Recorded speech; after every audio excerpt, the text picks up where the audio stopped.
ஆ கண்ட சூப்பர் அஸ்ட்டுக்குறா. ரொம்ப பேர் பார்த்தீங்கன்னா ஃபுட்டு என்ன ஃபுட்டு யூஸ் பண்ணுறேன்னு சொன்னீங்க. அதனால தான் இன்றைக்கி ஃபுட்டை ரெடி பண்ண போகிறோம். என்னென்னு பார்க்கலாம் வாங்க. இது பார்த்தீங்கன்னா சத்து மாவு நான் 1/2 கிலோ எடுத்துருக்கேன். 1/2 கிலோ சத்து மாவு கொட்டிக்கிறேன். சத்து மாவு ஒரு 1/2 கிலோவுக்கு ஏற்ற மாதிரி நான் ரெடி பண்ணுறேன். 1/2 கிலோ சத்து மாவு, அதுக்கேற்ற மாதிரி ஒரு 1/2 கிலோ அரிசி தவிடு, நைஸ் தவிடு. 10 அரிசி தவிடு இல்லைன்றீங்க. அரிசி தவிடுனா கோதுமை தவிடு எது வேணால் போட்டுக்கலாம். நான் அரிசி தவிடு யூஸ் பண்ணுறேன். அரிசி தவிடு இல்லாதவங்க பார்த்தீங்கன்னா கோதுமை தவிடு எது வேணால் யூஸ் பண்ணிக்கலாம். அதுக்கப்புறம் பார்த்தீங்கன்னா கொஞ்சம் கோதுமை அந்த பவுடர் போட்டுக்கலாம். கோதுமை அதிகமாக எது யூஸ் பண்ணலாம், சிம்பிளாக தான் போடுறேன். சிம்பிளாக போட்டாவே தான் மீன் நல்லா அடிக்கும். நம்ம அதிகமாக முட்டை கட்டாக போட்டாலும் எல்லாம் முட்டை கட்டாக போட்டால் கூட எடுக்கும். மேக்ஸிமம் முட்டை போட்டால் நான் கவுச்சி ஸ்மெல்லுக்கு சின்ன மீனுக்கு அதிகமாக வரும். அதனால் முட்டை போடுறதில்ல. நம்ம இது வரைக்கும் தான் யூஸ் பண்ணுறோம்.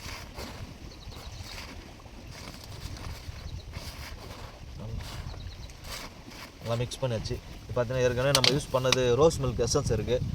நம்ம கடைங்களில் ஸ்வீட் கடைங்களில் மல்லிகை கடைங்கள்லாம் கேட்டால் இந்த மாதிரி ரோஸ் மில்க் எசன்ஸ்னு கேட்டுனா கொடுப்பாங்க.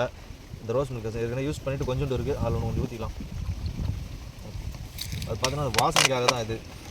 மிக்ஸ் பண்ணிக்கலாம். பொறுமையாக பக்குவமாக கலக்கணும். ஓவராக தண்ணியாக கூட கலக்கக்கூடாது. இதுவே போதும். ஒரு சில பார்த்தீங்கன்னா ப்ரெட்டு எல்லாம் போடுவாங்க.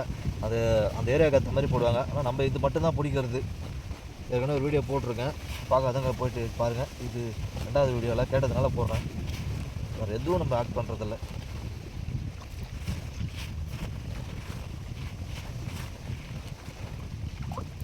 ரொம்ப வெட்டாக இருக்கும், ட்ரையாக இருக்கும். மிக்ஸ் பண்ணுறது தான் மேட்ரு.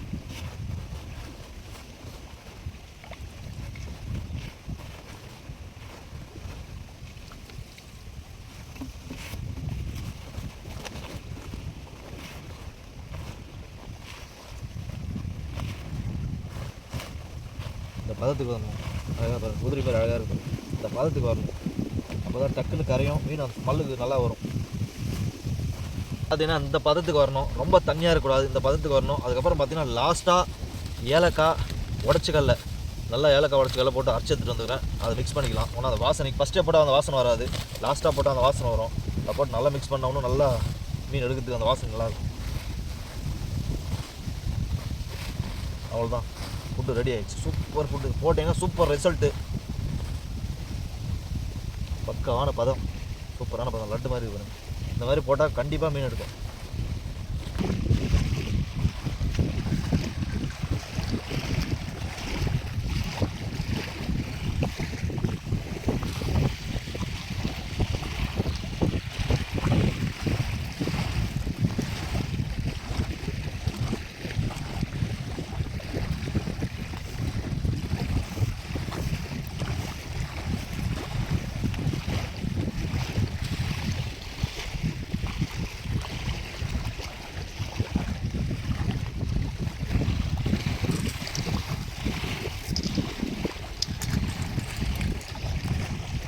ஏழு தூண்டில் போட்டிருக்கோம். 7 தூண்டில் பார்த்தீங்கன்னா இப்போ 1 ஹவர் எதுலேயே பண்ணக்கூடாது. 1 ஹவரில் பார்த்தீங்கன்னா மாவு கரைஞ்சி கொஞ்சம் ஃபிட் ஆகிட்டு மீன் எடுக்கும். அவங்க 1 மணி நேரம் கழிச்சு எடுத்து பார்க்கணும். மாவு இருந்தால் அப்படியே விட்டு வேண்டியது தான், இல்லைனா மறுபடியும் மாவு ஃபில் பண்ணி போட வேண்டியது தான். எல்லாம் வெயிட் பண்ணி பார்க்கணும். ஆ கண்ட சூப்பர் அஸ்ட்டுக்குறா. என்ன எனக்கு தெரியாது கண்டையா ஆனையானு வந்து பாடுறா. சல்லாக்குட்டி இஸ்து போடுப்பா, இஸ்து போடு. வரா பாரியா சல்லாக்குட்டி, வரா பாரு.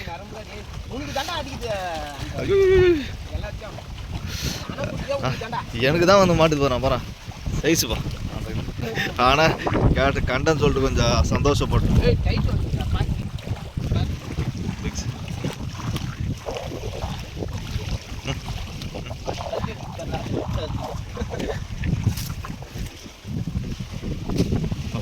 ஒன்றரை கிலோ இருக்கும். 1 கிலோ இருக்குங்களா?